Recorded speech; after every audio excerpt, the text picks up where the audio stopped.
Hai semuanya, balik lagi di channel rekap film yang terus berkembang ini. Gimana kabar kalian? Semoga semuanya sehat selalu ya. Pada kesempatan kali ini, gue Abang Admin akan membawakan alur cerita dari sebuah film berjudul Society of the Snow. Film ini rilis tahun 2023 lalu, dan disutradarai oleh Juan Antonio Bayona, berdasarkan kisah nyata tentang sekelompok orang yang harus bertahan di tengah pegunungan salju, usai pesawat mereka mengalami kecelakaan. Mereka kemudian harus bertahan hidup dengan makanan seadanya di tengah kondisi cuaca ekstrim, sampai bantuan datang. Gimana keseruannya? Gak perlu lama-lama, kita langsung mulai aja alur ceritanya.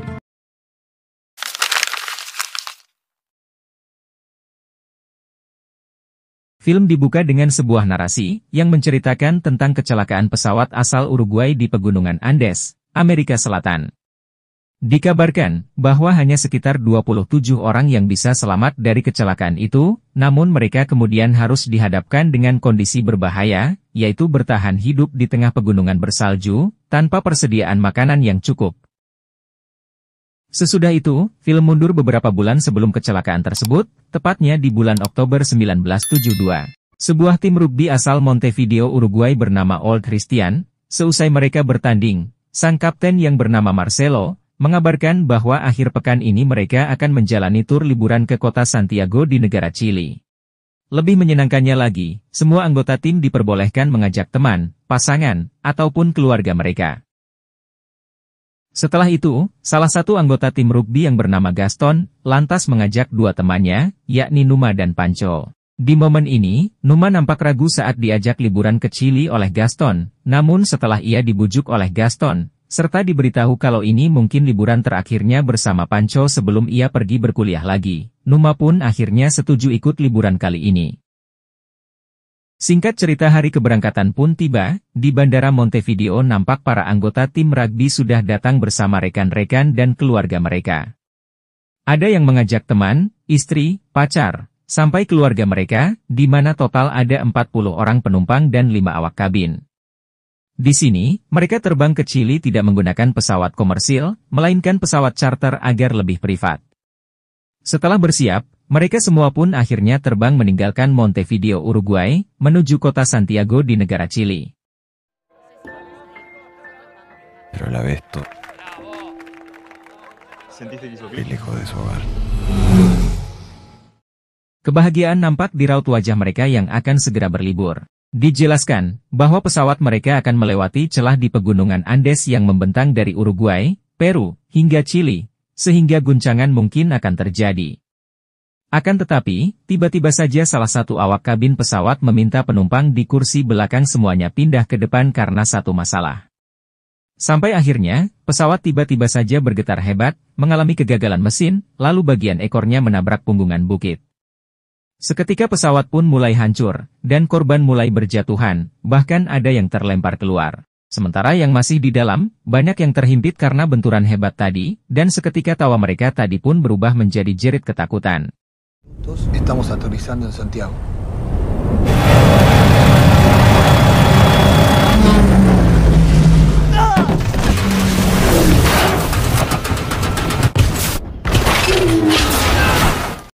Beberapa menit setelah benturan, nampak yang selamat dan tak mengalami luka langsung berusaha membantu proses evakuasi.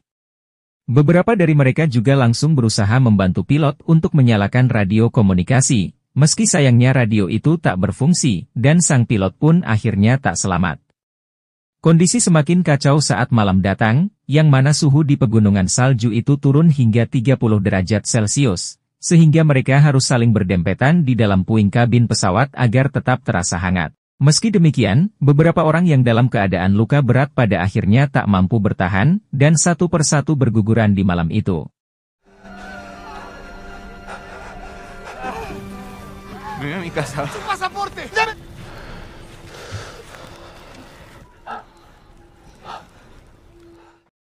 Lalu saat pagi datang, dan hangatnya matahari mulai menyinari daratan, mereka semua yang masih bisa bertahan langsung mengatur strategi untuk melewati masa-masa sulit ini. Marcelo selaku kapten tim, mengajak semuanya mengeluarkan kursi-kursi pesawat agar kabin di dalamnya bisa digunakan untuk merawat yang luka, dan untuk berbaring saat malam. Kemudian, mereka juga mengumpulkan makanan seadanya di koper-koper, sementara jasad-jasad rekan mereka diletakkan begitu saja di luar, dengan harapan udara dingin gunung salju itu bisa menjaga mereka tidak cepat membusuk. Dari 40 penumpang, setengahnya sudah meninggoy, termasuk Pancho dan Gaston, sahabat sekaligus orang yang mengajak Numa ke dalam perjalanan ini. Kemudian saat malam menjelang, mereka semua bekerja sama membuat sebuah penghalang dari koper, agar udara dingin tak bisa masuk ke dalam kabin pesawat. Pada momen ini, Marcelo selaku kapten masih optimis, bahwa tim SAR akan segera menemukan mereka. Esoknya, salah satu korban sekarat, yang bernama Nando, tiba-tiba saja siuman kembali. Ia lalu diberitahu, kalau sang ibu sudah wafat, dan kini adiknya dalam keadaan lemah. Nando pun merasa sangat sedih dan bersalah, karena sudah mengajak ibu dan adiknya ke dalam situasi sulit ini. Siang harinya, mereka berusaha membuat tanda agar pesawat yang melintas di atasnya bisa melihat mereka. Satu momen, sebuah pesawat sebenarnya melintas dan seolah melihat keberadaan mereka, namun usai beberapa jam menunggu, bantuan tak juga kunjung datang. Enggan patah semangat, Numa pun memberikan sebuah rencana, untuk mengambil aki yang ada di ekor pesawat yang tadi terlepas saat kecelakaan, agar bisa dipakai untuk menyalakan radio komunikasi. Dirasa ide bagus, Numa bersama 3 orang lainnya berusaha pergi ke area ekor pesawat itu berada. Akan tetapi, baru setengah jalan mereka melihat trek semakin berat dan berbahaya, sehingga mereka memutuskan kembali. Di sini, mereka pun sadar bahwa jika dilihat dari atas, posisi mereka jatuh sama sekali tak terlihat, sehingga kecil sekali kemungkinan tim SAR bisa menemukan mereka.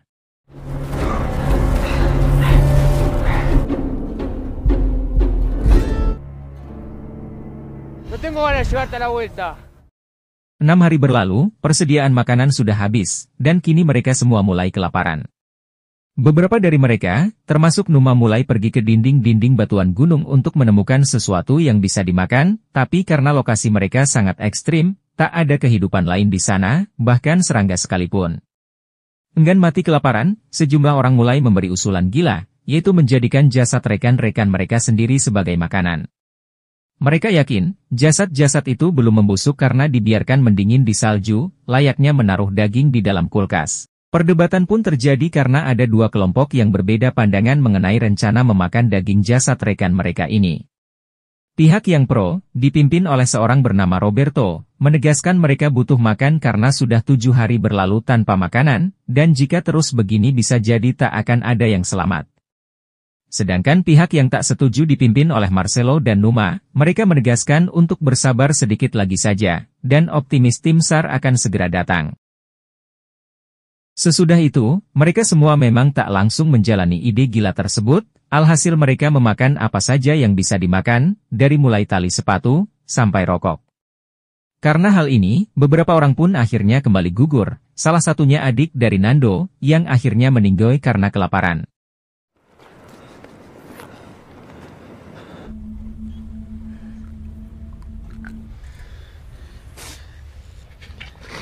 Coco Nikolic le escribe una carta a sus padres. Susi, respira. Tersisa 27 orang saja kini yang masih bertahan, dan dengan segala kondisi sulit yang menjepit mereka, pada akhirnya ide gila memakan jasad rekan mereka sendiri mulai dijalankan di hari ke-9 mereka terdampar. Diawali hanya 2 orang, lalu akhirnya yang lain pun ikut memakan daging rekan mereka sendiri. Di sini, hanya Numa, Marcelo, Liliana, dan Javier saja yang tetap kukuh tak ingin memakan daging manusia. Di momen ini mereka pun membagi tugas, di mana 2 orang yang bernama Eduardo dan Vito, mendapat tugas paling berat, yaitu memilah jasad dan memotong daging mereka. Semua itu mereka berdua lakukan di area yang jauh dari kabin pesawat, agar yang lain tak melihat adegan mengerikan tersebut, dan bisa memakan dagingnya tanpa rasa bersalah. Walau terdengar sadis, keputusan ini pun seolah efektif memperpanjang harapan hidup mereka di sana.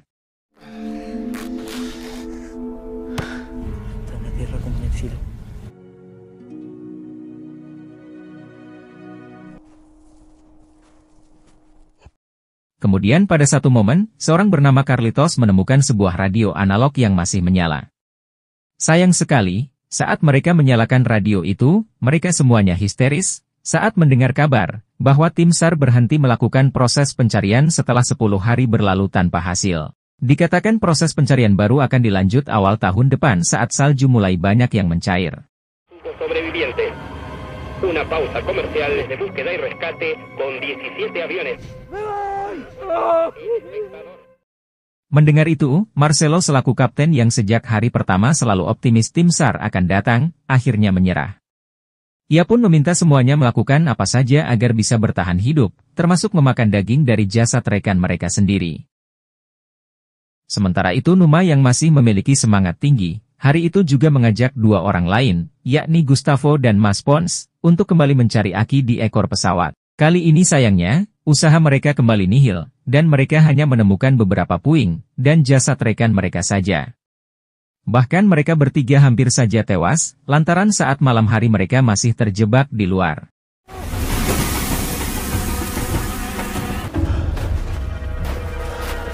Fuimos a buscar la cola del avión.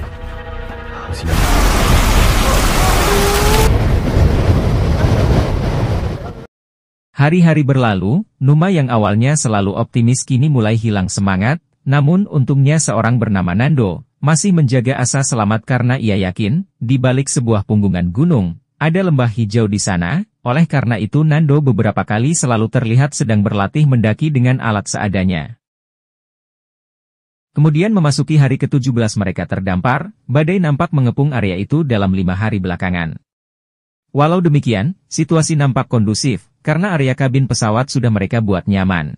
Akan tetapi, saat sedang bersenda gurau di siang hari, tiba-tiba saja kabin pesawat mereka tertimbun runtuhan salju. No puedo irme de aquí sin antes escuchar una del reservado Numa. Acá hay mucha gente decente. Qué afortunado es Coco tener sus pies acá conmigo. Mientras una... Seketika situasi pun berubah menjadi sangat kacau, semuanya panik karena terkubur salju, sementara yang bisa selamat sekuat tenaga langsung membantu mereka yang masih terkubur. Pada insiden ini, beberapa orang pun kembali gugur, yaitu Liliana istri dari seorang bernama Javier, kemudian Coco, Roque, Carlos, Platero, Diego, Mas Pons, dan juga sang kapten, Marcelo.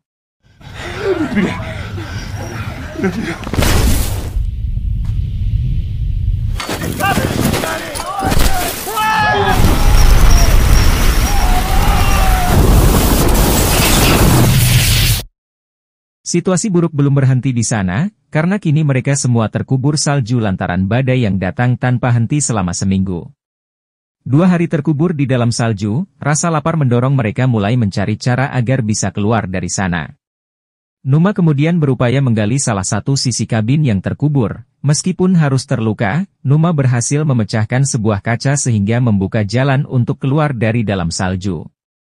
Beberapa orang lalu mulai membantu Numa, sampai akhirnya saat badai selesai mereka semua berhasil membuat jalan keluar untuk banyak orang. Saat berhasil keluar, mereka semua mulai menggali salju yang mengubur kabin pesawat agar kabin pesawat itu bisa mereka gunakan kembali untuk berlindung dari udara dingin.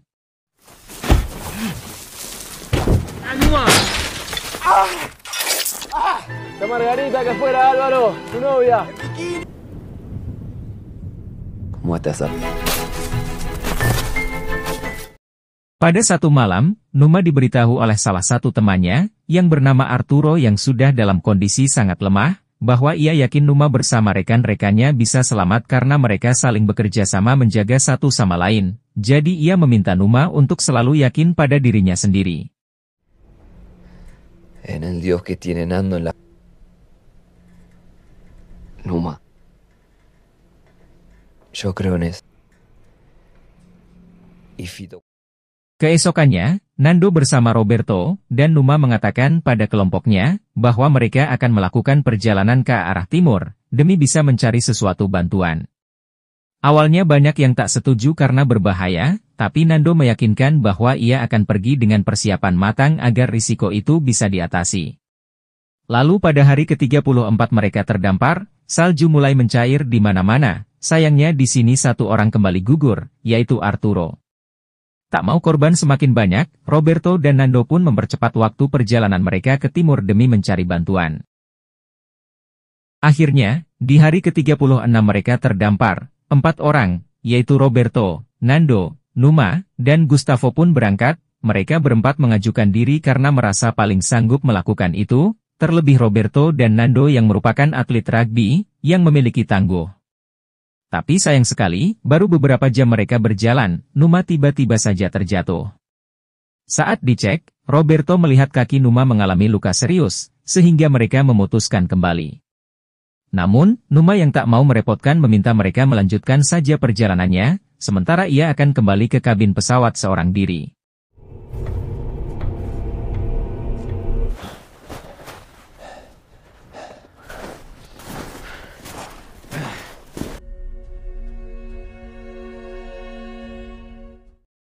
Sekembalinya ke kabin pesawat, kondisi kesehatan Numa semakin memburuk karena luka di kakinya mengalami infeksi. Numa lalu bercerita pada Javier, bahwa ia sangat sedih karena kini tak bisa membantu apapun lantaran kondisi kesehatannya. Meski demikian, Javier memberi Numa semangat, dan berkata kalau Numa sudah melakukan yang terbaik selama ini. Caímos acá, yo traté de ayudar en todo lo que pude. Pero yo no gritarle con todas las fuerzas que tenía. Liliana aguantaba. Liliana. Esoknya saat bangun dari tidur, Numa terkejut melihat Nando yang sudah kembali dari perjalanannya. Nando pun menjelaskan, kalau ia tak menemukan bantuan, tapi ia bersama Roberto dan Gustavo berhasil menemukan bagian ekor pesawat yang selama ini Numa cari. Di ekor pesawat itu, Nando menemukan barang-barang penting seperti aki baterai, beberapa botol minuman, dan beberapa bungkus coklat. Tapi Nando mengatakan kalau aki baterainya terlalu berat untuk dibawa, alhasil hari ini ia berencana membawa radio komunikasi yang ada di kabin pesawat ke lokasi ekor pesawat, agar komponen itu bisa disatukan dan radio komunikasi bisa mereka nyalakan untuk mencari bantuan. Singkat cerita, dengan membawa barang yang mereka perlukan, Nando bersama Roberto, Tintin, dan Roy pun pergi ke lokasi ekor pesawat, yang jaraknya ternyata hanya 3 jam dari lokasi kabin pesawat. Roy selaku ahli kelistrikan langsung berusaha keras memperbaiki semuanya. Sayangnya, seberapa keras mereka mencoba, radio itu tak kunjung bisa menyala, sehingga mereka mesti memikirkan rencana lain. Hola. Somos los uruguayos. 16601. Me parecía impensable. Se convirtió en hábito. Sudah lebih dari sebulan berlalu, stok makanan dari daging rekan-rekan mereka sudah mulai menipis.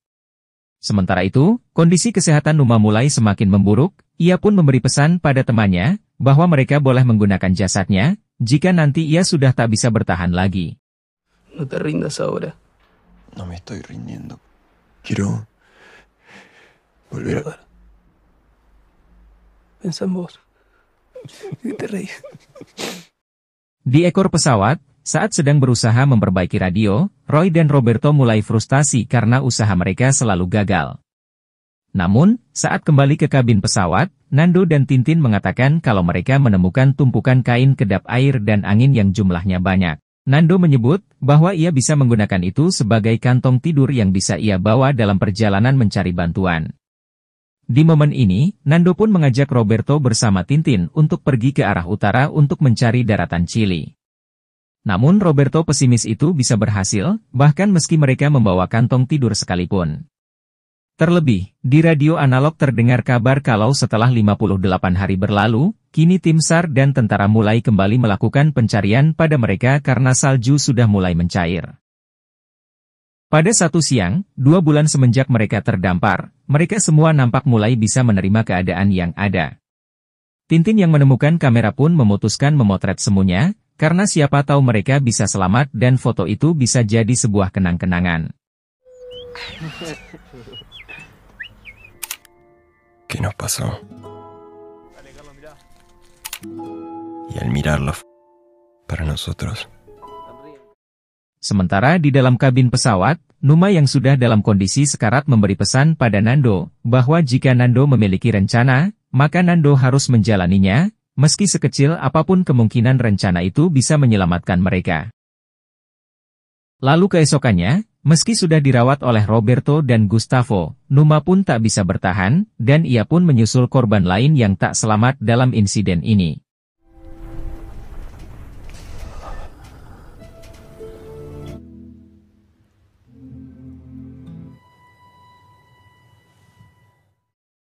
Sesudah Numa wafat, Roberto membaca sebuah pesan peninggalan mendiang Numa di secarik kertas. Seketika Roberto yang awalnya ragu melakukan perjalanan menuju dataran Chili bersama Nando, akhirnya memantapkan diri untuk melakukan rencana tersebut.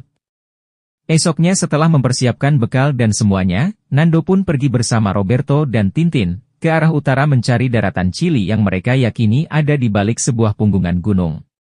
Perjalanan mereka bertiga tak mudah, karena udara dingin, dan kadang badai menerjang saat malam hari. Untungnya, kantong tidur yang dibuat Nando dan Tintin di hari sebelumnya, cukup membantu mereka terjaga dari dinginnya udara.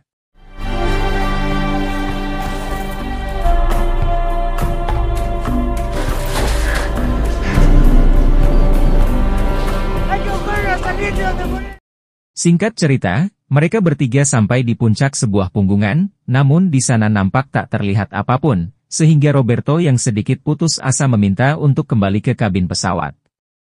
Akan tetapi, Nando memperlihatkan satu ceruk lembah di kejauhan yang nampak kering dari salju, dan ia yakin di sana adalah negara Chili, sehingga Nando mengajak Roberto berjalan ke arah sana. Meski ragu, namun Roberto pun tetap mengikuti rencana Nando. Lalu, agar persediaan makanan mereka cukup sampai bawah sana, Tintin pun memilih kembali ke kabin pesawat dan membiarkan perjalanan ini hanya dilanjutkan oleh Nando dan Roberto berdua saja. Nando dan Roberto lalu lanjut berjalan menuruni lembah, sementara Tintin yang sudah kembali ke kabin pesawat memberikan kabar baik ini pada rekan-rekannya, agar mereka bisa bertahan sedikit lagi saja. Perjalanan Nando dan Roberto tak mudah. Mereka berdua berjalan kaki kurang lebih 10 hari, sampai akhirnya mereka sampai di ujung lembah yang tak bersalju itu. Meski sudah lelah, mereka terus berjalan sampai akhirnya mereka berdua menemukan sebuah sungai, dan di sanalah akhirnya Nando dan Roberto bertemu seorang warga lokal.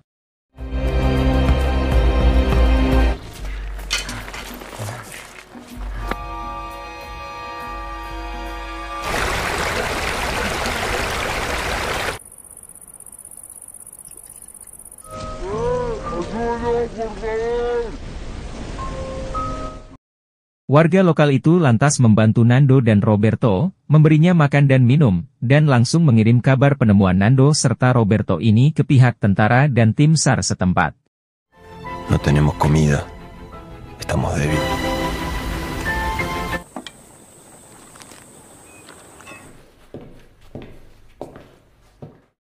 Keesokannya, keberadaan Nando dan Roberto pun langsung didatangi oleh awak wartawan dan tim SAR setempat. Sementara di kabin pesawat, melalui radio analog, orang-orang yang selamat mendengar kabar bahwa Nando dan Roberto berhasil menemukan bantuan, seketika mereka pun sangat senang dan langsung bersiap menyambut kedatangan tim penolong. ¿Qué hacemos con todo esto?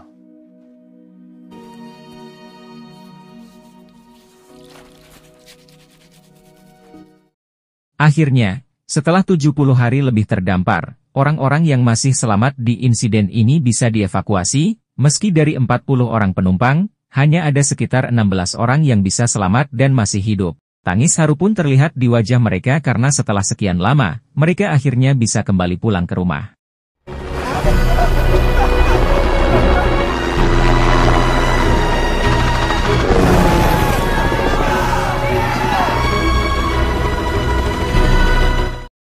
Tanggal 22 Desember 1972, para korban selamat akhirnya bisa dievakuasi dari pegunungan Andes untuk bertemu kembali dengan sanak famili mereka semua. Momen haru terlihat jelas, terlebih mereka semua hilang bahkan sempat dinyatakan tewas selama 70 hari lamanya. Sekembalinya ke Montevideo, Uruguay, para korban selamat ini disambut bak pahlawan, karena keberhasilan mereka bertahan di tengah kondisi ekstrim pegunungan Andes, dinilai sebagai sebuah keajaiban. Para korban juga sempat dirawat beberapa hari di rumah sakit sebelum dipulangkan ke rumah mereka, demi mendapatkan perawatan intensif, lantaran selama 70 hari itu mereka semua tak mendapat makanan yang layak, bahkan tubuh mereka semua pun nampak sangat kurus. Walau demikian, semuanya senang karena mereka bisa pulang dengan kondisi masih selamat.